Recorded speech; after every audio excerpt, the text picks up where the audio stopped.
Hello everyone. Hello my dear students, my dear friends and to all my viewers.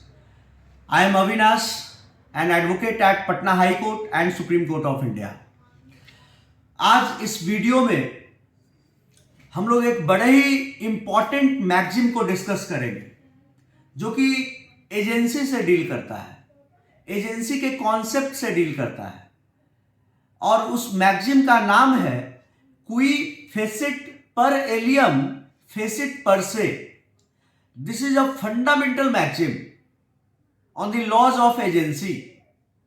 Agency का जो concept है law of contract में वो इसी magazine पर बेस्ड है. It's such a fundamental magazine.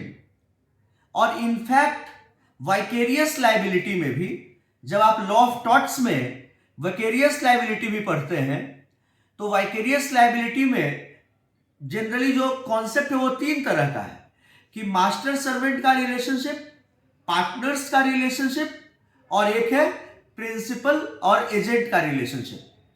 तो जो प्रिंसिपल और एजेंट के रिलेशनशिप के बारे में बात करता है तो again this concept under the chapter vicarious liability of law of torts also that is discussed under this magazine only, that is Qui fecit per alium fecit per se.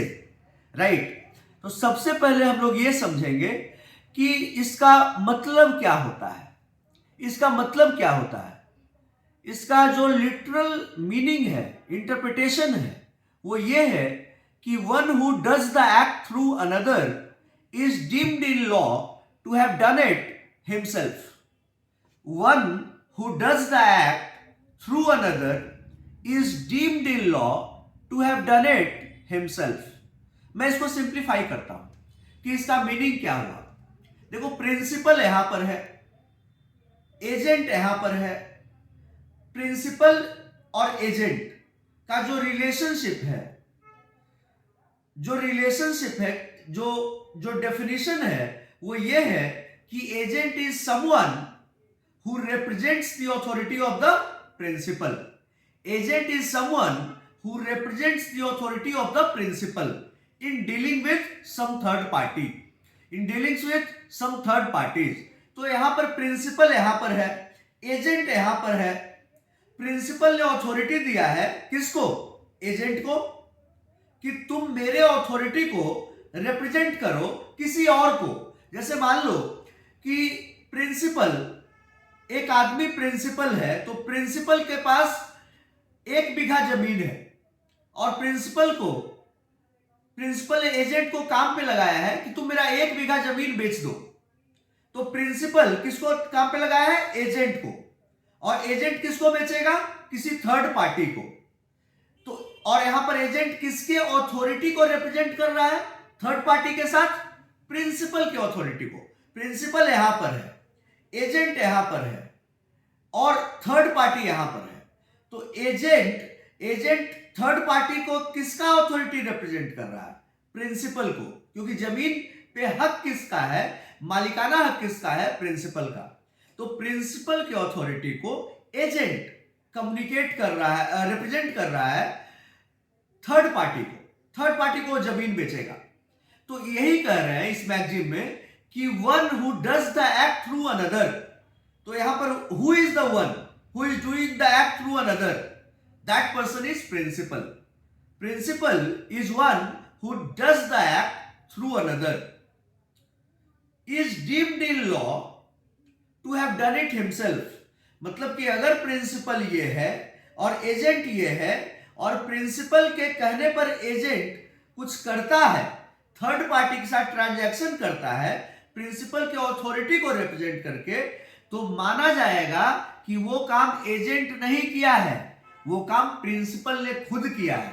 मतलब कि प्रिंसिपल अगर अपना काम एजेंट के मार्फत करवाता है, agent के वाया मीडियम करवाता है और एजेंट प्रिंसिपल के अथॉरिटी को रिप्रेजेंट करते हुए किसी थर्ड पार्टी को एंगेज करता है, उसके साथ ट्रांजैक्शन करता है, तो यहां पर माना जाएगा कि principal will himself be held to be accountable, responsible and in that case अगर कुछ गलत है तो लाइबल ऑल्सो.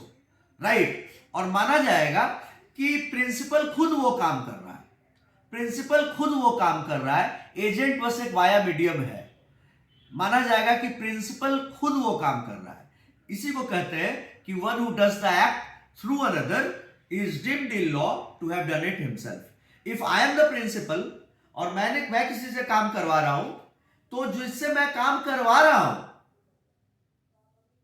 तो काम तो वो आदमी कर रहा है, लेकिन कानून मानेगा कि वो काम हम ही कर रहे हैं, वो काम हम ही कर रहे हैं, right. So this is the complete definition, meaning and interpretation of this maxim, the fundamental maxim on the laws of agency। और इसमें एक बड़ा ही इंपॉर्टेंट केस है, एक लैंडमार्क केस है, जो कि उस केस को अगर आप नोट डाउन करना चाहेंगे तो आप नोट डाउन भी कर सकते हैं। उस केस का नाम है Dev Narayan and another versus Kukurvind and others.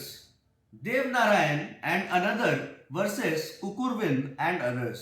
इस केस में भी इस मैगजिम का जो एसेंस है, इस मैगजिम का जो पॉइंट है, जो समरी है, जो मीनिंग है, उसको इस केस में भी बोला गया है, इस केस में भी दर्शाया गया है, दिखाया गया है, राइट।